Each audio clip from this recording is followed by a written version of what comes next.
کو دعویٰ ہے پارسائی کا، ہر ایک شخص کو دعویٰ ہے پارسائی کا، سبھی فرشتے ہیں یارو کوئی بشر بھی ہے۔ یہ شعر مجھے اچانک سے یاد آ گیا، اس کا اس ٹاپک سے کوئی لینا دینا نہیں ہے، لیکن کیونکہ سوشل میڈیا پہ جس طرح آپ میری ویڈیوز دیکھتے ہیں، ہم بھی لوگوں کی ویڈیوز دیکھتے ہیں، تو میں لوگوں کے بڑے بڑے دعوے دیکھ کر پریشان سا ہو جاتا ہوں کہ یار جب ہم کوئی سوشل میڈیا پہ، خاص طور پہ یوٹیوب پہ کہیں اٹھا کر دیکھ لیں تو مجھے لگتا ہے کہ ہم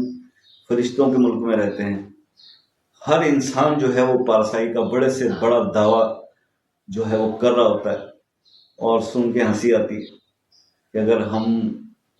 ایسے ہی کسی دیش میں رہتے ہوتے جہاں سب فرشتے بستے ہیں تو پھر کرپشن پہ ہمارا نمبر جو ہے وہ ٹاپرز میں نہ ہوتا۔ خیر، اللہ تعالیٰ سے بس توبہ استغفار کرنا